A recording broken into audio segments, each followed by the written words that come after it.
Paano magrehistro ng tunay na Forex account? Kumusta sa lahat? Ngayon ay gagabayan ko kayo upang magrehistro para sa isang real Forex account.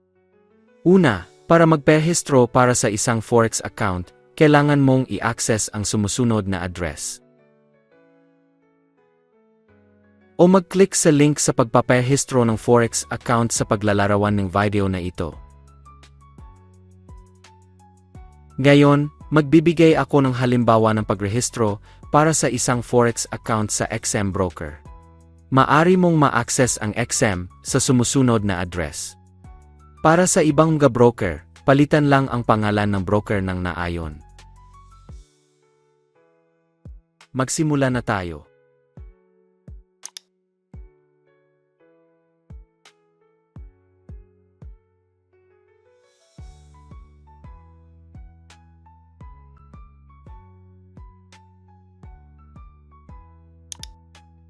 Pagkatapos ma-access, ang interface na ito ay lilitaw sa iyong screen tulad ng aking ipinapakita. Ito ang opisyal na website ng XM. Mag-click dito upang baghin ang wika.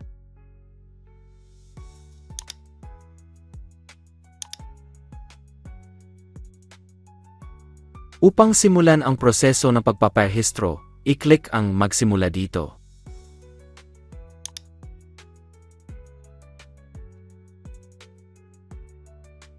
Ito ang interface para sa pagpaparehistro ng XM account.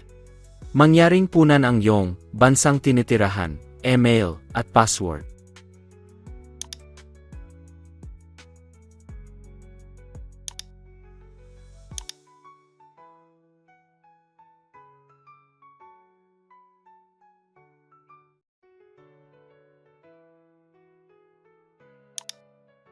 Kailangan sa password. Gumamit ng isa 0-15 karakter, gumamit ng isa o higit pang numero, gumamit ng isa o higit pang maliit na Ingles na letra, gumamit ng isa o higit pang malaking Ingles na letra, gumamit ng isa o higit pang espesyal na karakter. Mangyaring sumangguni sa halimbawa sa screen.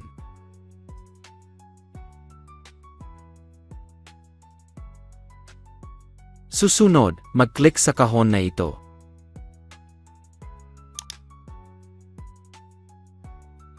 Pagkatapos ay click ang Magrehistro.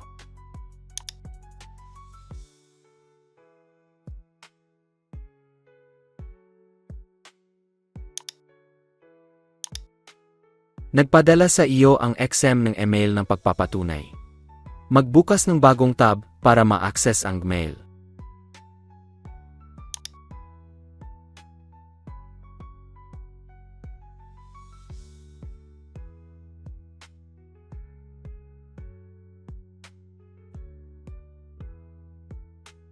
Ito ay isang email na ipinadala ng XM sa akin. Kung hindi mo makita ang email sa loob ng ilang minuto, i-click ang Higit pa. At tingnan ang iyong spam folder. Ngayon, bubuksan ko ang email na ipinadala ng XM. I-click ang I-verify ang iyong email.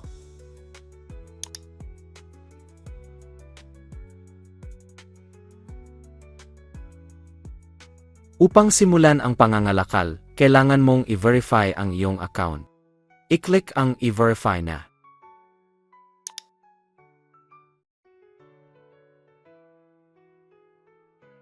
Una, idagdag natin ang mga detalye ng iyong profile. Mangyaring punan ang iyong pangalan, panggitnang pangalan, apelyido, petsa ng kapanganakan, at numero ng telepono.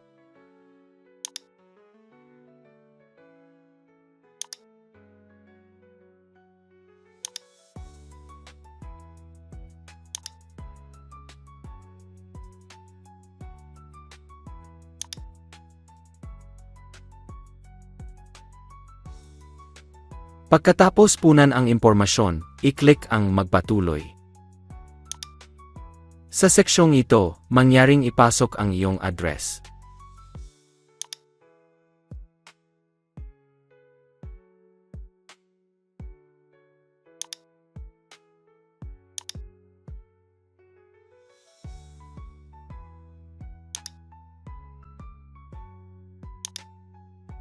Sa postal code, maaari mong hanapin ang iyong postal code sa internet at punan ito dito. Pagkatapos, i-click ang idagdag ang mga pinansyal na detalye. Dito, kailangan mong sagutin ang isang tanong mula sa exam. Maaari mong piliin ang o hindi.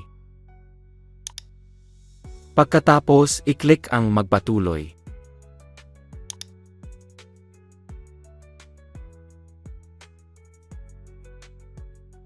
Ito ang seksyon ng pag-verify ng pagkakakilanlan. I-click ang simulan ang pag-verify.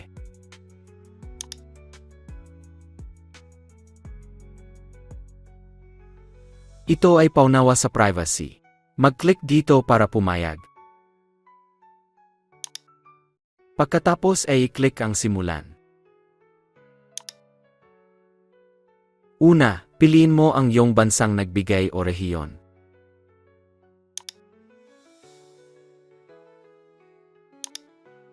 Pagkatapos, piliin ang uri ng IE. Maaari kang pumili ng card ng pagkakakilanlan, lisensya sa pagmamaneho o pasaporte. Pinipili ko ang card ng pagkakakilanlan. Piliin kung paano magpatuloy. Maaari mong piliin, gamitin ang mobile phone, magpatuloy sa device na ito o mag-upload ng file. Ito ang seksyon para sa pag-upload ng mga larawan ng dokumento. Mag-click dito upang mag-upload ng larawan ng harap na bahagi ng dokumento.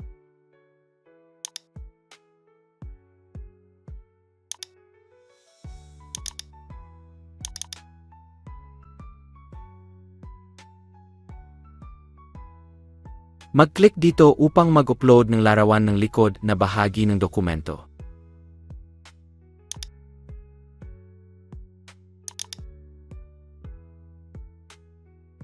Pagkatapos, i-click ang magpatuloy.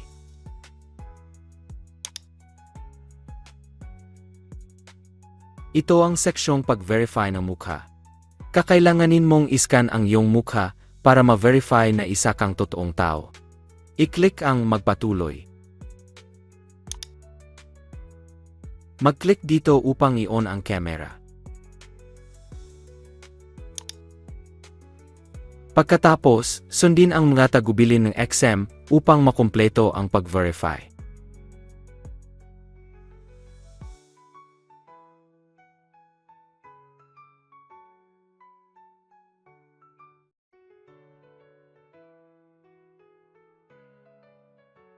Matagumpay mong na-upload ang iyong mga dokumento.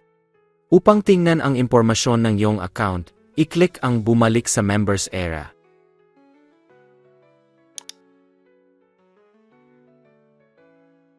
I-click ang mga account ko.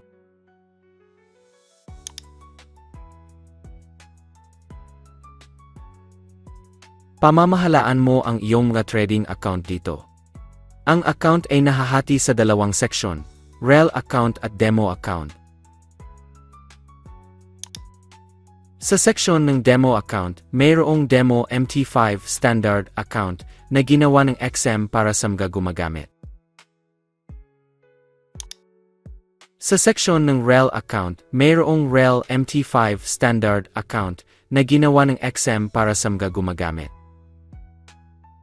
Kung gusto mong magbukas ng higit pang mga account, i-click ang magbukas ng isa pang account. Upang mag-login sa platform ng kalakalan, kakailanganin mo ang ilang impormasyon tulad ng pangalan ng server, numero ng account sa pag-login, at password ng account.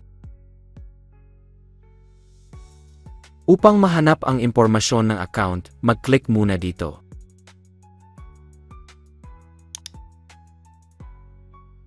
Pagkatapos ay piliin ang impormasyon ng account. Narito ang server at numero ng account sa pag-login.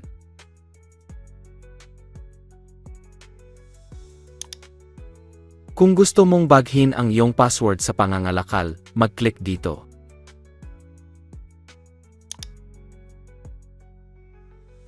Pagkatapos ay piliin ang Palitan ang Trading Act password.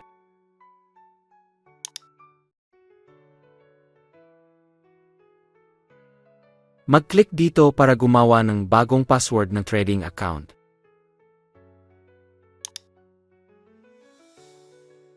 Kailangan sa password. Gumamit ng isa 0 tandang bawas 15 karakter. Gumamit ng isa o higit pang numero. Gumamit ng isa o higit pang maliit na Ingles na letra. Gumamit ng isa o higit pang malaking Ingles na letra. Gumamit ng isa o higit pang espesyal na karakter. Mangyaring sumangguni sa halimbawa sa screen.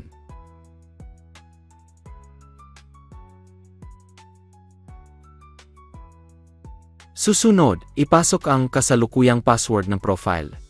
Ito ang password na iyong ginawa noong nairehistro mo ang iyong account.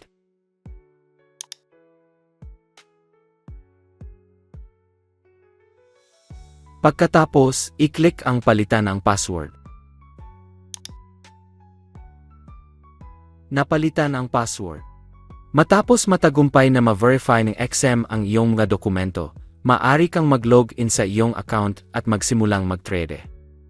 Maaari kang sumangguni sa video tutorial na paano mag-download at mag-trade sa MT4 at MT5 na ibinigay ko sa paglalarawan ng video na ito.